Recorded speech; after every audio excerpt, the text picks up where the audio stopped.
this meeting to order. First off, we have the Pledge of Allegiance, and we're going to be helped with the SHS JROTC Color Guard. Please, everybody, remain standing until the Color Guard leaves the room.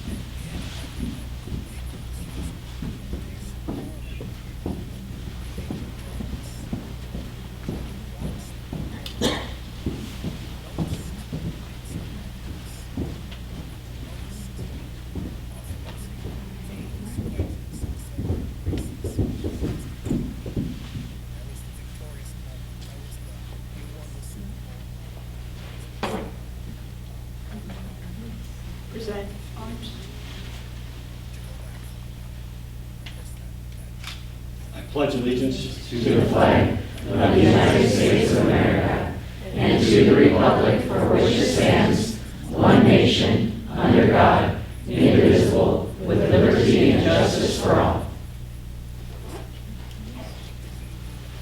Order. Arms, please.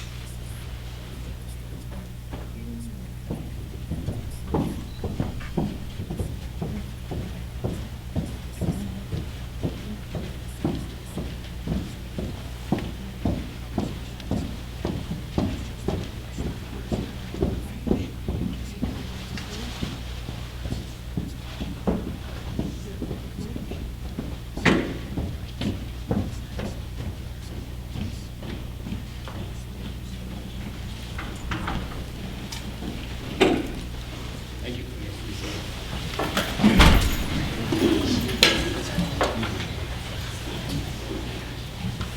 I will entertain a motion for the approval of agenda. I make a motion to approve the agenda. All in favor? Aye. Aye.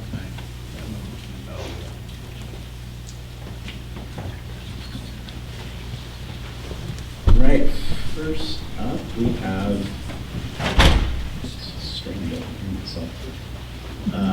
first off we have Sandpoint High School student presentation. We'll have Principal Jackie Cross.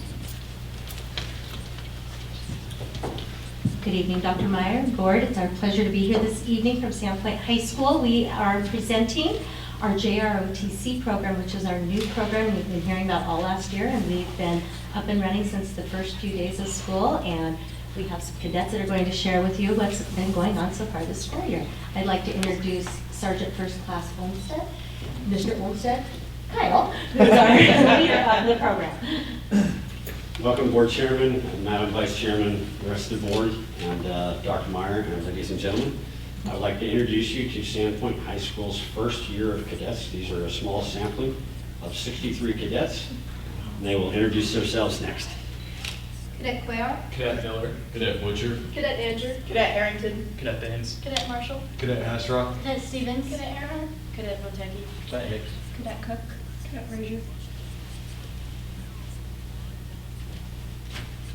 JROTC is the Junior Reserve Officer Training Corps, a leadership and discipline-focused program dedicated to helping both struggling and high-achieving youth in the community to discover their full potential.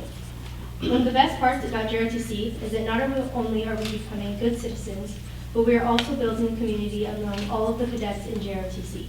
Whether it's helping with homework or just offering a piece of advice, all of the cadets are there for each other. Thank you for giving us the opportunity to present our vision, goals, and the budget we believe is essential to making this a reality.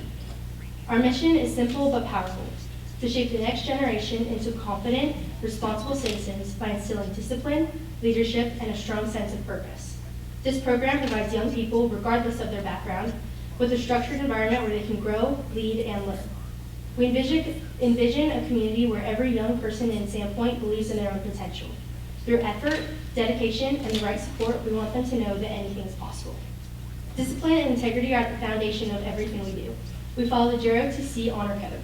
I will not lie, cheat, or steal, nor tolerate those who do. We hold ourselves and our cadets to high standards, including a strict dress code and deep respect for proper conduct. Our color guard team will proudly present the colors at public events, including games, ceremonies, and potentially even memorial services. This teaches respect, responsibility, and pride in serving the community. We're preparing to enter key competitions, such as Raiders competitions, which will test teamwork and physical endurance, as well as air rifle marksmanship, which will help in developing focus, control, and precision. These experiences teach commitment, discipline, and the importance of healthy competition. Thank you for your time. I'm now going to hand over the presentation over to Cadet Miller. JROTC is a military program established by the National Defense Act of 1916 designed to motivate young people to be better citizens by helping students understand and practice leadership, community service, military life, etiquette, drill, ceremony, military history, and U.S. government, and there's a lot more. JROTC is a 4-year program at the Sandpoint High School. Our mission is to motivate young people to be better citizens. So throughout the 4 years that we're here, we teach people to be better citizens through LETs that stand for Learning, Education, and Training. Throughout the U.S., there are 314,000 cadets, and those cadets, they go to 1,731 different high schools throughout the U.S. and in the extended territories. And of these schools, there are only 2 in this state, the wonderful state of Idaho.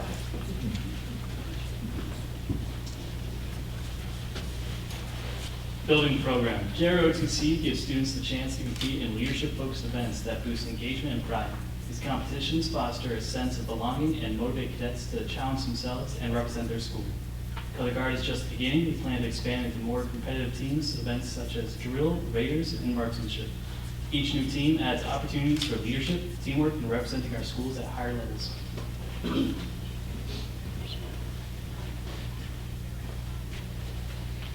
For this year's homecoming game, the Color Guard was excited to add an extra layer of excitement to the evening. Through the presentation of the colors, we highlighted tradition and pride, creating a memorable experience for students, alumni, and the entire community.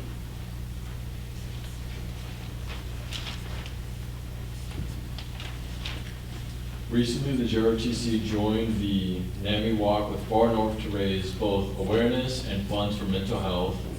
Cadets walked alongside community members and town folk, showing support while helping fund programs and resources to help strengthen the community in town.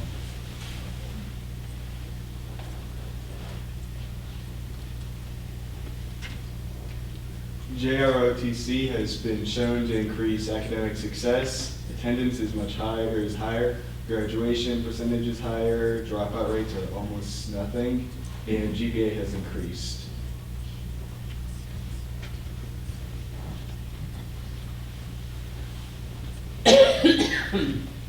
Success in JROTC comes from teamwork, initiative, and living by core values such as discipline and integrity. Cadets who show up, work hard, and take responsibility grow into strong leaders with valuable life skills. Funding is crucial. It lowers costs for uniforms and supplies and breaks down financial barriers, and provides access to specialized training such as air rifles. This support means opportunities for cadets to train and compete and excel. With district funding, we expect participation to soar. We could travel more, compete in air rifle events, etc., and bring pride to our school and community through skill building and teamwork. The investment will help us build a stronger program and a brighter future for our town. I would also like to add that if we got extra funding for our school, we could get a better building because of our past experiences with WASP. Well, we got a shipment of uniforms. We battled through them, and I got stung in the back of the head, and I do not know how many others got stung, but it was a great experience, and we would love funding. Thank you.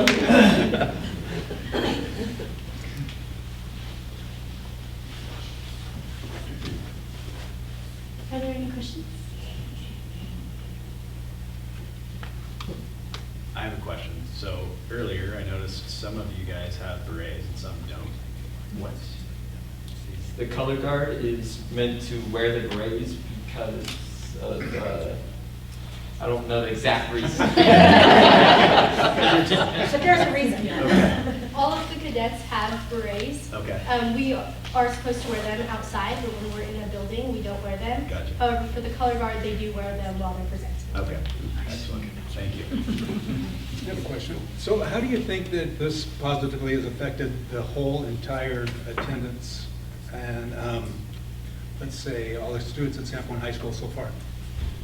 Anybody? The program is heavily attendance-based, so if you do want to achieve the good grades and keep your GPA high and engage in all the activities, you have to make sure that you can go to Flex Fridays, so we can go to Mr. Olmsted and we can do all of our competition teams and our training and all of this extracurricular stuff that we wouldn't typically have time for outside of the school day. So it promotes attendance by incentivizing us to get all of our schoolwork done, get grades above 75%, keep our attendance up high so we can attend these Flex Friday meetings. Thank you. Honestly, JROTC is just fun to do. It's a great experience. I love it. I wouldn't skip it even if I had the chance to. And are most of you freshmen? Uh, Freshmen, sophomores, juniors, seniors? I'm a Freshmen. So we have a good mix? In JROTC, we also get a whole entire period in class on Wednesday that we just are dedicated to helping others and helping ourselves like get caught up on any messy work. So we have extra time. Okay, great. So Cadet Baines, you had talked about Raiders and that you've all mentioned that you like to compete and you're currently competing in drill. And then air rifle and Raiders are the two additional you would like to compete into? Yes, that'd be correct. Okay, what was Raiders? I missed. Raiders is a joint competition across the nation, and we will fly out to these competitions to participate in them. So what do you do? I don't know the exact specifics. I know it changes. It's physical endurance, so it's a lot of obstacle courses and it's a lot of like physical challenges. Very cool. Do you have any other questions? Great, excellent, yeah. Thank you very much for the presentation. Yeah, very good. Thank you. There you go, it's really cool. Well, thank you very much. We're very proud of everything so far. Also, we have Alex Gray out here who has written a proposal for JROTC to be perhaps a CTE program that we will be applying for in the next few weeks ahead too. So we're very excited to take it to that next level and add one more CTE opportunity at Sandpoint High School too. I think we're going to grab a picture with all of you guys really quickly. And the board has Oh, yeah. some treats for you. Halloween brownies and cinnamon rolls. You guys have to share all these. the tallest people in the back.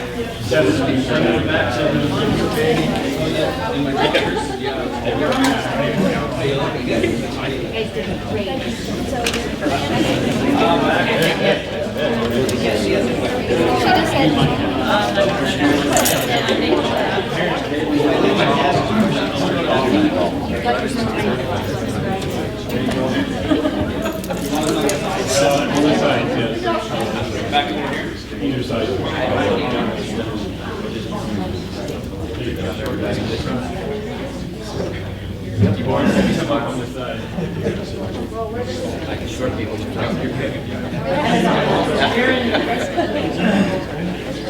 Are we smiling? Are we smiling or are we ugly? Okay. That's great. And I can see everybody except behind you.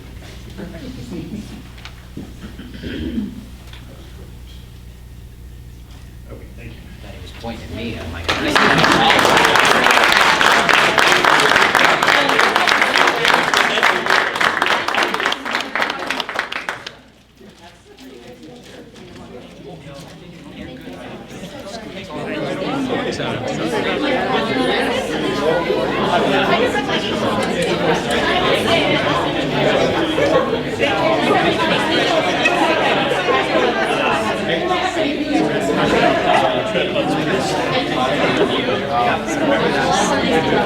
I'm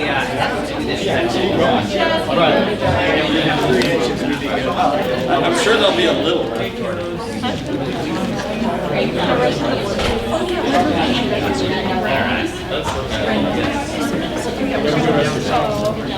It seems like we're going to work.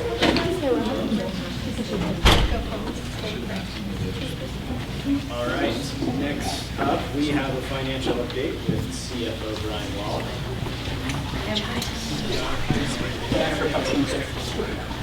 Once again, good luck following that. Good news. Thank you. Chair Williams, trustees, Dr. Meyer. Yeah, I mean, my job is to bring the room back down. After we have this great presentation. But this report will be short. This is a report, at least for the finances for September, a month ago. And again, not a whole lot happening on the revenue side. We had a little bit of some state money came on for some categorical funds, and interest is pretty much what the local is.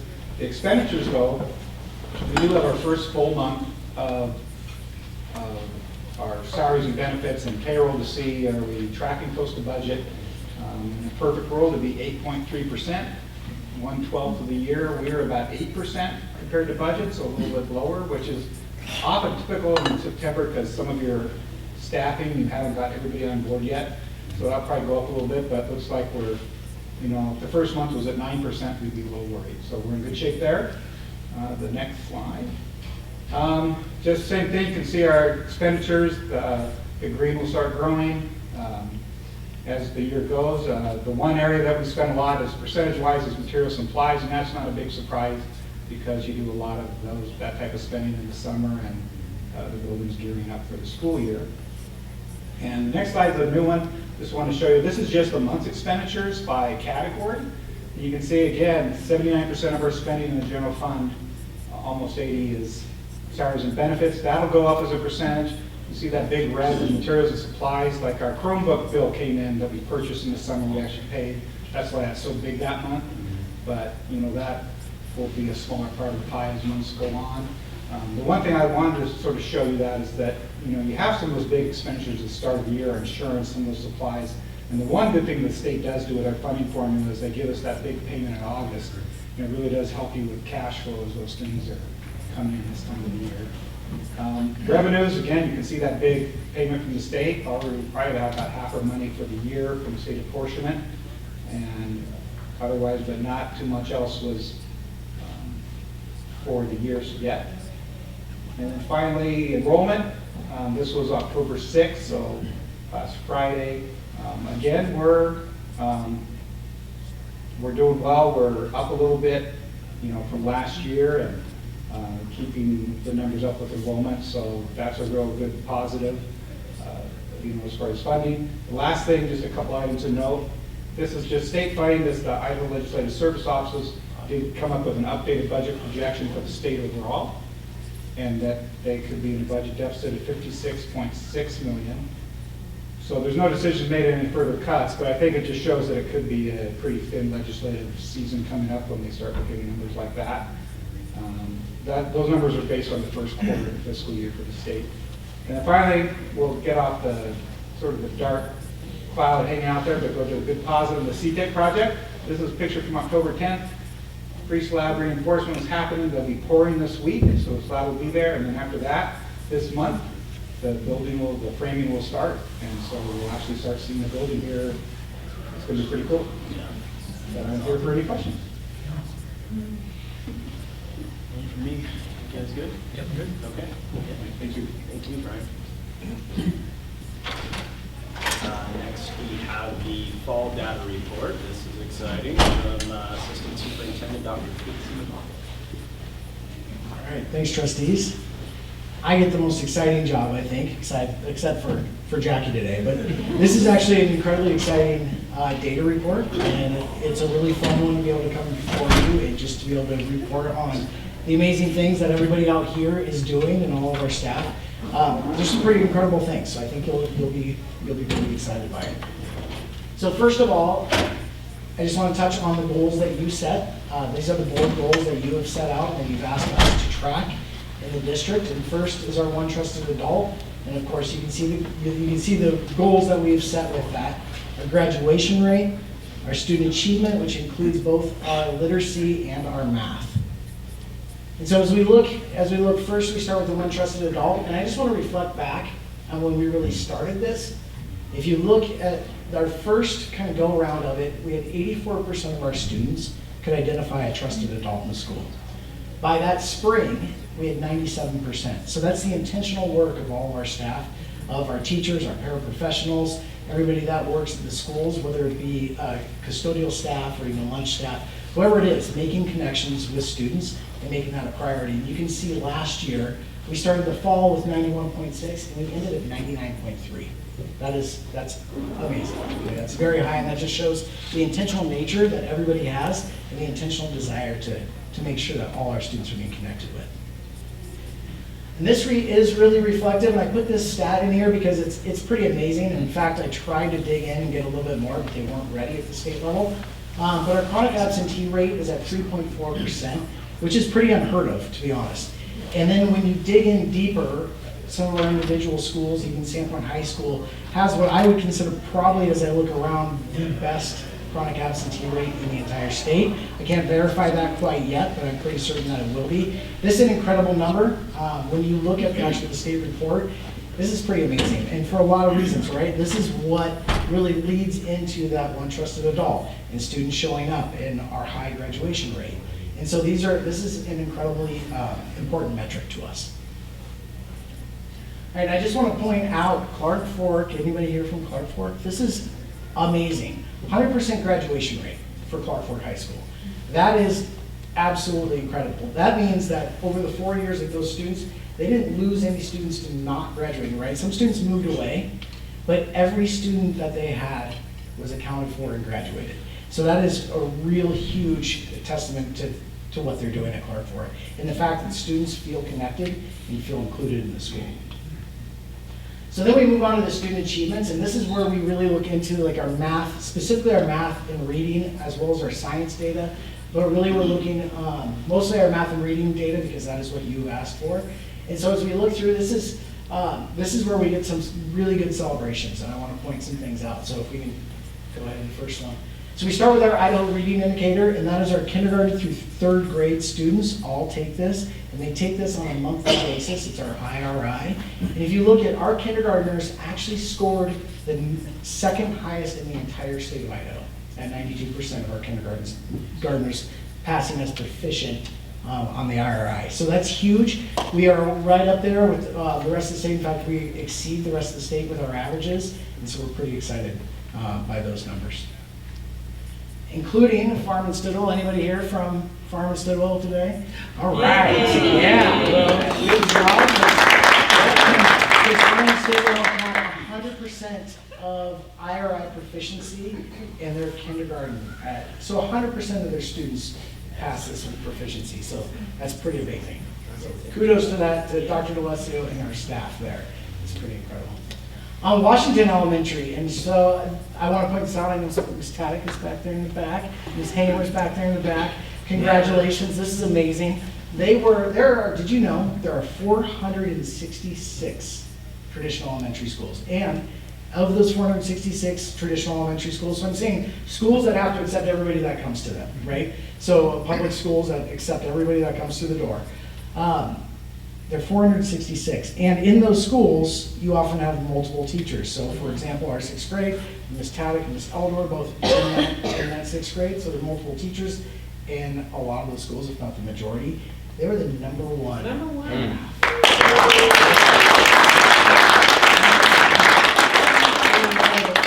number 3 in ELA in the state. So pretty incredible. And then you go to 5th grade, and their math and all their subjects in the top 10. Math, ELA was 7th, science was 9th. So pretty incredible. All right, so does anybody guess which school this could be? Right, if you go ahead and do one more click. Okay, Northside Elementary, right? So pretty amazing. Yeah, you have to hold your breath for a second. I know, we're gonna create some excitement right here. But Northside Elementary, and I want to just point out, 5th grade science was number 1 in the entire state. Again, 466 elementary schools, #1 in the whole state. And their 5th grade math scores were #5 in the state. Pretty incredible. Southside Elementary, their 3rd grade math was #3 in the state, and their 6th grade math, their ELA was #6. Do we have, oh, Yeah, we have- yeah.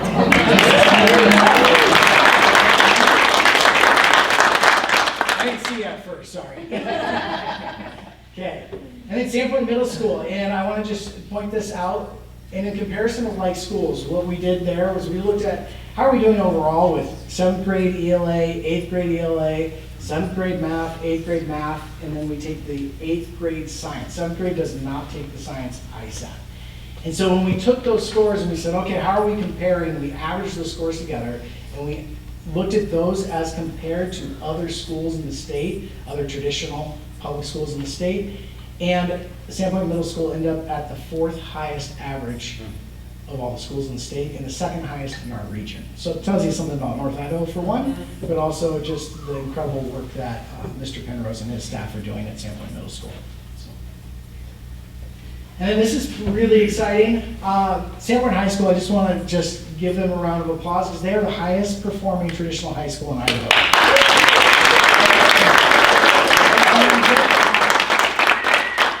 Pretty amazing. When you look at the overall scores, there is not another school that did as well in all 3 of these categories, which is pretty amazing. So when you take science, they were the #1 ISAT score in the state for any school that was over 300 students. Okay, and when you start to get smaller, really small, you start to get what we call an N size, right? The number of students that actually take the test gets so small because it's only juniors that it's hard to really calculate that. And so 300 and above, #1 ISAT science score in the state. For ELA, for schools 500 and above, they were #2 in the state. At 300 and above, they were #3 in the state, so pretty incredible. And then math, for schools over 300, they were #3 in the state. So again, Ms. Crossingham and your staff, Mr. Taylor, Ms. Grenier, welcome. I want to point out that the work that all of our schools are doing, right? When we talk about graduation rate, when we talk about these high scores at our high schools, this is all of our staff, right? This is not just the work of the high schools. This is not just the work of any one particular school. It's all the schools doing this together. It's our instructional coaches. It's truly everyone, and it takes the entire group, the entire staff, our CSOs, everybody, our tech department, every single person chipping together to make sure that we are doing things not just at a grade level, but even higher than that. So I just want to point out the staff is truly incredible and accomplishing amazing things. So, yeah, the next one. And we still have, right, area to grow. There's no doubt about it that our school district, I think, is one of the, if not the top performer in the state, and we know that we still have some room to get better. So we're really concentrating this year on math. Our instructional coaches, Lisa's instructional coach team is really focused in on finding all those gaps that students need. The board has asked us to really look at math this year and ensure that we have math pathways carved out for all students. We're looking to continually increase our graduation rate, especially for our at-risk students, which sometimes that tends to be low. And so we want to make sure that we continually look at that. And then, of course, expand our career and workforce ready opportunities, which we are really seeking to do, especially with the new C-Tech building and some different opportunities. So, okay, and then I'll take any questions, so I appreciate the time. Any questions? A lot of good news. It's a lot of good news. Yeah. It's pretty exciting. Very much. So, it's great. Okay, thank you very much. I just did have a question. Next time, can you bring Brian up with you? So we can go high different, you know, Just to make him feel better. Brian and I have hung out a lot together in the past, and my wife thinks it's funny to take pictures of us walking away together and then show them to me later. Thank you. All right, next up we have the superintendent report. Dr. Becky Meyer. Well, you'll be happy to know I made it really short this month since we had so much great other things happening. So, the superintendent report for October, I did have a board trustee follow-up to our board policy for the banners and flags last time. I talked to the attorney, she recommended we wait. So my recommendation when we get to that part of the agenda is that the board tables that. She said the law is the law, we can enforce it as is, and she would really thinks it would behoove us to wait till the legislation comes. She thinks there's going to be some more clarification in this session. So clear up some ambiguity. Dr. McLaughlin and I have walked through every single room and we're feeling comfortable with where it is. We've got no complaints so far. Also, Trustee Peters, the electronic display, she said as best she could, she did some research with legislators and what was the intent of who wrote the law. They said that they think it was for Google Classroom, because that type of platform for in the classrooms, because it would be just going across, it wouldn't be continually looping. But she said there's no direct reference in the law, so she thinks that we should wait. So that's my recommendation. Just wanted you to know that. Our strategic plan, you can see we've covered a lot of it today, but especially in the center, every student, every day, we're really feels like we're living our mission every day and get to celebrate being in such a great district. This year's mission, as you know, is really bright. It is the green light to shine, and thank you, Dr. McLaughlin, for wearing the green tonight.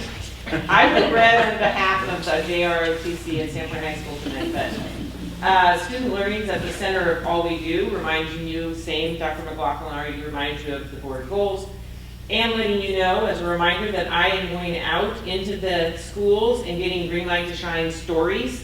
I've already shared with the board, I think I have 5 videos so far, and I'm just waiting to get to the next one. I might do it with the JROTC with students to be able to share their green light to shine stories. So this is a stretch goal for me this year.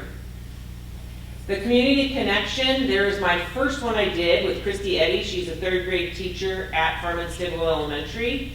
And so you can see that video online in my little message. This was in the loop. And then obviously still hook up to our social media. You can click on those if you're in the community and you'd like to follow us. Thank you, Darren, for doing that. We had an amazing, robust, and relevant professional development. That was October 2nd. I want to remind everyone that it was a big thank you to our elementary think tank. They worked for over 2 years on this to be able to really synthesize it and get where are some high-level speakers that we can. We had all the way to teach were students with autism and working with students with autism, and they flew all the way, they're experts, like international experts from the University of North Carolina, flew out for that. Dr. Megan Fox did ADHD, it was well attended. Keith Orchard did TBRI, trust-based relational intervention. These were really well attended. Healing Children, self-educated, they flew from Boise, so we really high level of expertise this year. Our zones of regulation was Caleb Ringhan and Emily Norton, who are our local folks. They worked together with Summer Tiger for that. Sandpoint High School, it was actually, I told Carrie and Chris, that was my favorite session. I went to theirs and it was so engaging and so wonderful. They worked with 1/4 of their staff, went through each, and then TJ and Principal Crossingham did the inclusion in action. And then they did strengths focused at the middle school, 1/4 of their staff went through, and then we had a classified speaker. Thank you to Thoretta Short in HR. She had a humorous person that came in, Sharon Lacey, and they got really good feedback on that. So this was a really high level year of providing robust and relevant. Usually we do a lot of local stuff, but we went all out this year with the, really from the elementary think tank and having those brains, what could really help them as a staff. If anyone in the public is interested in all of our session descriptions, I have it linked in there where it says session descriptions, if you want to read more about them. Here was just a couple of cool pictures. You can see that Carrie's in the top right there. And then you can see Tasha is up there. You can see Jenny's school's in there. Hey, I got you in there too. All the people here, I got you. And Jake, the welding teacher at Sanford High School, he did a great engagement strategy. It was a wonderful day. It was really, really good. I'm not just saying that. We did survey results and people said, I mean, it was a really good, great day. A reminder that October is Dyslexia Awareness. Every student graduates a reader, and you've had reports back from Coach McElroy, and you can see that out throughout our district, we have boards that are under explaining dyslexia and our reading rope, and lots of different things go into that. I'm not going to play it now just for time, but if anyone in the community or the board would like to see the Rotary Chafe 150 Every Student Graduates a Reader video that we recently did, it has a wonderful live voice of Coach McElroy on there and some great slides and statistics. So that is really we're giving it to them as they look for donors for the Chafe 150. Any questions? No, not for me. Okay. Good. Thank you for the opportunity. Yeah, thank you, Dr. Any public, no public comment? Okay. No public comment. Moving on to the consent agenda, and we'll entertain a motion to approve the consent agenda. I'll make a motion to approve the consent agenda. Second. Okay, all in favor? Aye. The motion passes. Next, we're on to action items, and first up, we have the request to proceed for RFP for our networking equipment. And Director Matt Brass is here. I don't know, I guess we can go over really quick. Did you want to have remarks on this, or? I can, all the information's in there. If you have questions, I can address them. Yeah. Does anybody on the board have questions on this RFP? No. All right, I will entertain a motion. I make a motion to proceed forward with an RFP for internet access. I'll second that. Okay, all in favor? Aye. Motion passes. All right, next up, we'll move on to second reading of policy, and the first one we have is 2375, service animals in schools. Dr. Joy Jansen did research on that and found out, based on the board's questions, that the service animal, the miniature horse, is It is so funny. Goes through the same training protocol that a service dog does. They follow the exact same training protocol and requirements. Are you okay, Carrie? They have a longer lifespan. So I'm glad that we got that figured out. Are there any other questions or comments or concerns? Horse is a horse, right? It's a horse, though. Okay, then I would entertain a motion. I make a motion to adopt new policy 2375, service animals in schools. I'll second. All in favor? Aye. Aye. A motion passes. Miniature horse, people. Right There, here they come. Indoor policy. Thank you. Thank you so much.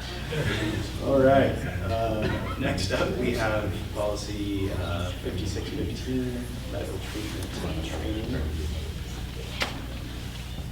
That'll be the policy. Does anybody have any further questions, concerns on the policy? No? Nope. All right, I will entertain motion. I make a motion to adopt the revisions to policy 5615, medical treatment training. I'll second. All in favor? Aye. Aye, motion passes. Next up, we have policy 9803, flags and banners. This is the one that we just spoke of during Dr. Meyer's update. And it is the recommendation that we table this at this time to have clarity. Yeah. I did have one question before we absolutely do that. I did have another question about number 5 on that policy before we table it for research or whatever we need to try to find out. I think I remember asking about the definition of hostile action with, like, what does that actually mean? If that's worth trying to find out, if there's like an actual federal definition of that, because the whole thing reads official flags of recognized foreign nations that the U.S. is not engaged in hostile action with. I guess my question is, what is the definition of that? Okay, that's great. Does that make sense? Yeah. So if we can have that, that would be awesome, and then. Before we come back. Yeah. Who determines? Yeah, who Yeah. makes that decision? Okay. Yes. But other than that, I'm good to proceed. Yeah, that's a with what great you question. recommend. At this point, I would entertain a motion to table. I make a motion to table new proposed policy 9803, flags and banners. I second that. All in favor? Aye. Aye. Motion passes. All right, next up, we have non-action items. We're going to jump into, first up is our ISBA resolutions. So what we typically do on this, and we've already got some that are withdrawn, we'll all be, everybody that's going to the ISBA state conference, we will vote. Anybody that's not going, we need your vote on this before. Is everybody going? Okay, yeah, so we're good there. My person who's taking small ones. Right. Yeah. Point of reference that trustee Sherman's votes will need to be collected. Collected ahead of time, yep. Okay. Can do. I could run through these really quickly and just say what they are, just for the public. First up is increased state funding for special education services. That's from the Fruitland School District and Canyon Hawaii School District and Service Agency. Number two is amending Idaho code to broaden the definition of rural school districts, also by Fruitland. Number three is the support for changes in federal funding by the Marsing School District.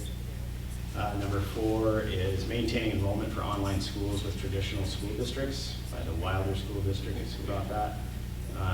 Number five is in opposition to diverting additional public dollars to private or parochial schools, including additional tax credits, vouchers, credits for scholarship donors, or amending Article 9, Section 5, I guess, to allow public funds to be used for private schools. And that's coming out of the Boise School District. Number six is to draft and support legislation that amends Idaho Code 63-2501 to include vapes and nicotine pouches to be taxed as tobacco products and expand the purpose for which public schools may use such revenue to include vape education and cessation, hiring of mental health counselors and/or school resource officers, and that's coming out of the Blaine School District. Number seven is advancing superintendents on the career ladder should they return to the classroom. Number eight is a resolution for modification of Idaho code to exclude non-residents from benefiting from the capital gains 60% exemption and redirect the additional tax revenue to fund K-12 public education. Number nine is recognition of post-secondary teaching experience for the career ladder placement. Number 13 is support for the autonomy and governance of the Idaho High School Activities Association. Number 14 is open enrollment program and building capacity limits. Number 15 is the K-12 funding formula for principals. And number 16 is aligning Idaho's school age and accountability requirements. Yeah, okay, and those last two, or three, those were already approved by ISBA, but never came to fruition, so. All right.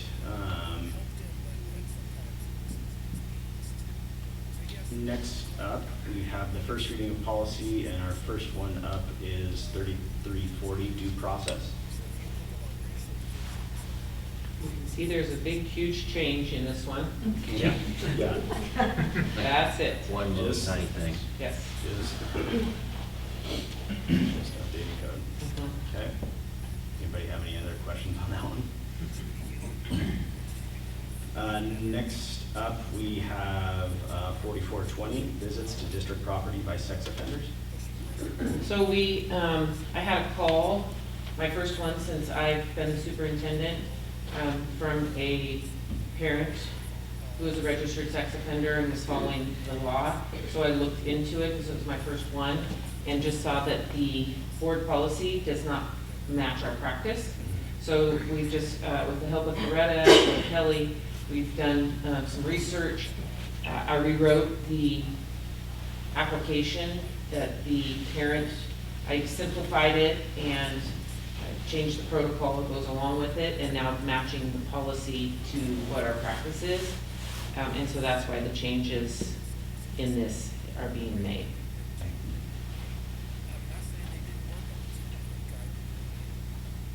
Any questions from?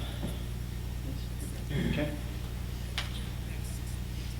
Moving on to 5260, abused and neglected child reporting.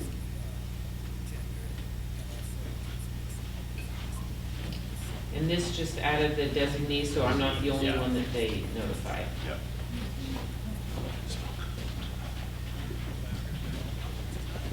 Any other questions on that one, guys? Okay. Next up, we have 7320. It's a revision for personal purchasing. You can see that the limit was raised from 50 to 100,000, and then these are all procurement procedures that they have passed that go into here. So this limit was raised to 250,000. On bids. Mm-hmm. And then the contractor was added in here. And this is all the legal reference of what was passed that now is updated in here. Yeah. Hasn't been updated in a while. Any questions or anything? Okay. No. Moving on to 7403, procurement of goods and services for the school field program.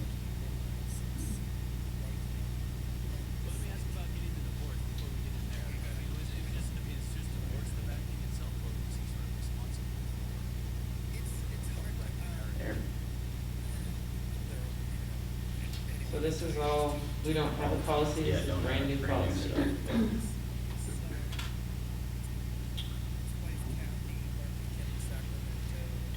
We got a policy now. Does anybody have any questions or anything on this? Yeah. Next up, we have 7405, Public Works, Contracting and Procurement. You can see that the bidding's gone, they've raised the limits. Yeah. Yep. All we've got is raised limits and a new section of code, an update. And then last one we have, which is the same, public procurement of goods and services. Same thing, limits increased. And just new code going in as a revision. Okay. Moving on, we've got administrative announcements. Any of our administrators that haven't announced, would you like to? Go ahead, Tasha. Why'd you just knew I had something Well, you to say raised your if you hand. wanted- So I saw it. No, I'm just teasing. No, I'm just super proud of Shanna and our 5th and 6th grade team. That's pretty incredible to be the #1 math score in the whole entire state of Idaho, a public school. And Cougars we have a booster, I should just stand up. We have a fun run on Friday at Washington Elementary.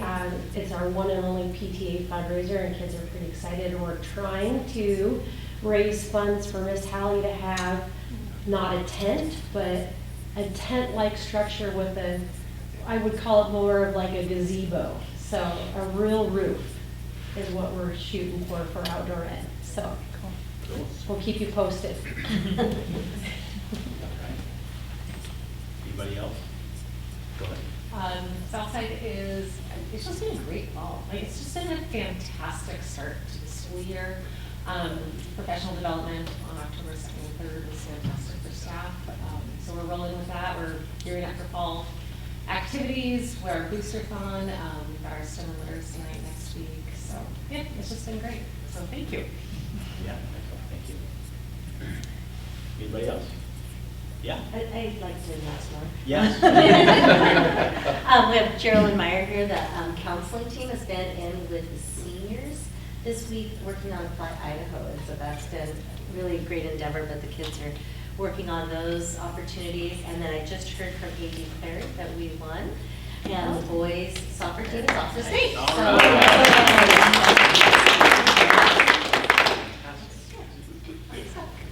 Okay. 3 to 2. Andy got a note today. Huh? Andy got Andy a got a note. help yesterday. Yes, It's been a big week. I'm really jealous. He's winning. Yeah, he's winning. On and off. Oh,